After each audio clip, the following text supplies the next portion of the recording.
Selamat datang di Erwin Tametompo Channel. Salam dari kami di Talaut, Tapal Batas Utara NKRI. Pernahkah kamu melihat di depan nama anggota TNI Angkatan Laut biasanya terdapat tambahan huruf P, T, E, S, atau MAR? Mungkin kamu bertanya-tanya dan penasaran apa arti dibalik itu semua.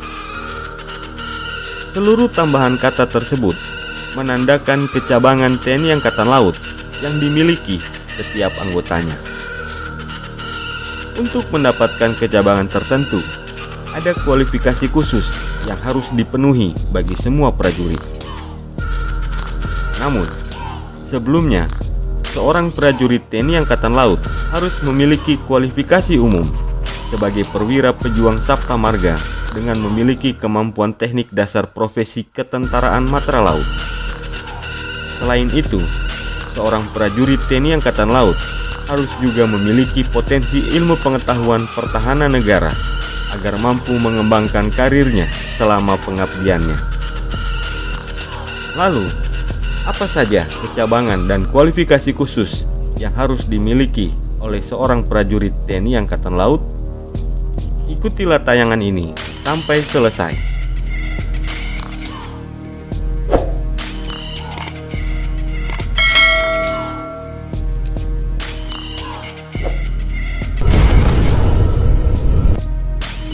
Satu, Korps Pelaut Laut yang disingkat dengan huruf P.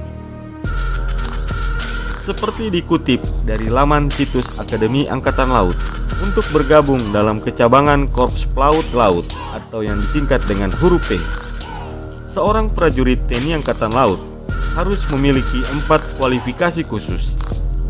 Yang pertama, memiliki kemampuan dasar sebagai perwira Korps Pelaut sesuai dengan perannya dalam penugasan di lapangan. Kedua, mampu melaksanakan tugas sebagai perwira jaga laut atau pelayaran datar dan pelayaran astronomi pada KRI tipe korvet kelas Sigma. Yang ketiga, memahami tugas-tugas perwira divisi navigasi, komunikasi, senjata atas air, senjata bawah air, dan pusat informasi tempur pada KRI tipe korvet kelas Sigma.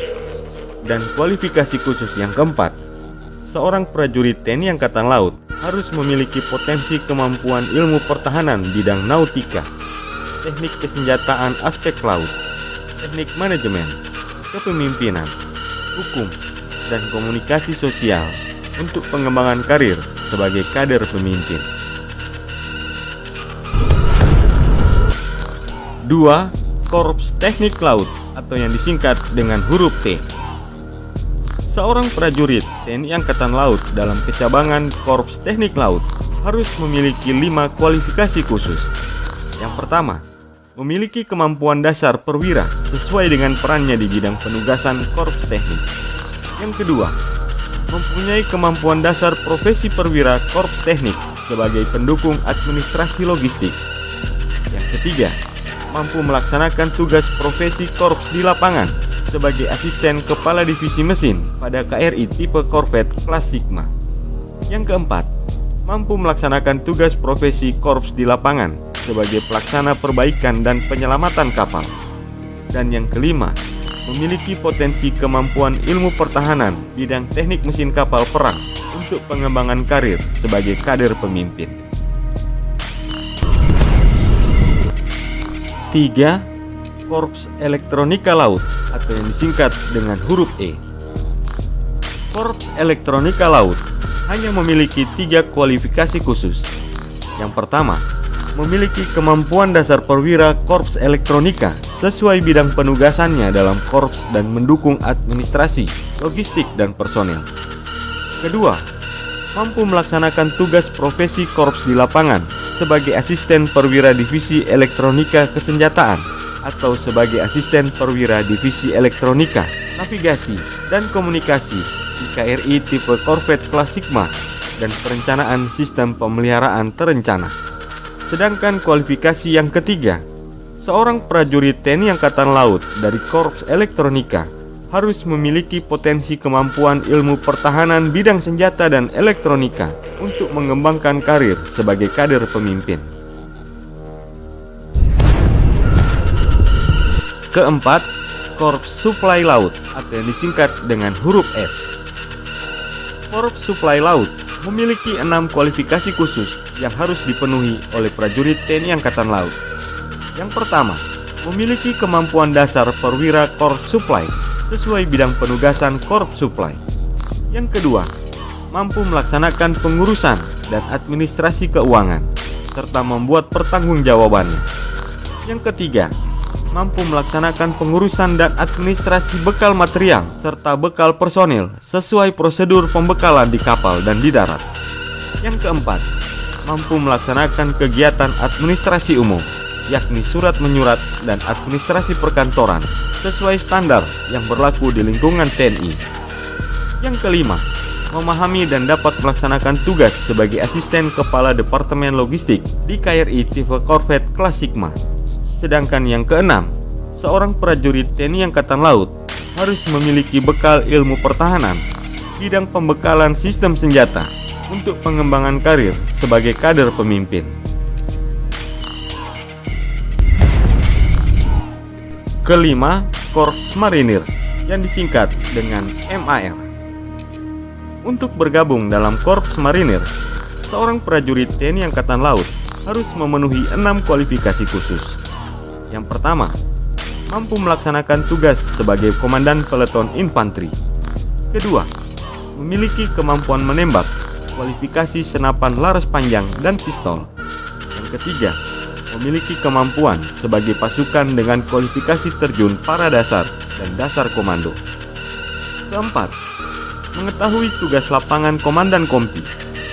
Yang kelima, memiliki pengetahuan yang berkait dengan perkembangan teknologi persenjataan dan persenjataan bantuan infanteri. Keenam, memiliki bekal ilmu pertahanan di bidang peperangan darat untuk pengembangan karir sebagai kader pemimpin. Sementara dalam Korps Marinir sendiri terdiri atas beberapa kejuruan, yakni intai amfibi, infanteri, artileri, kavaleri, seni, dan yang terakhir, angkutan, perbekalan, dan peralatan.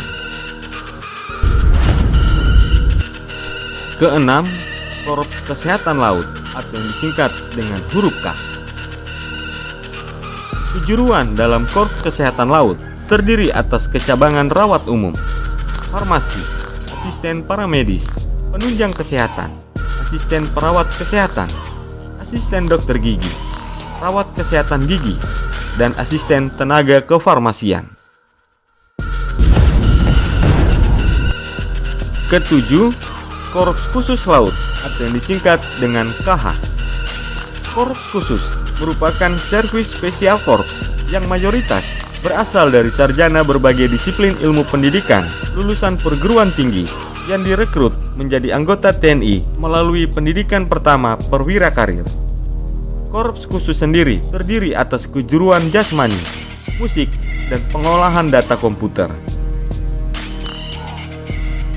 Itulah daftar kecabangan TNI Angkatan Laut beserta kualifikasi yang harus dipenuhi oleh seorang prajurit TNI Angkatan Laut.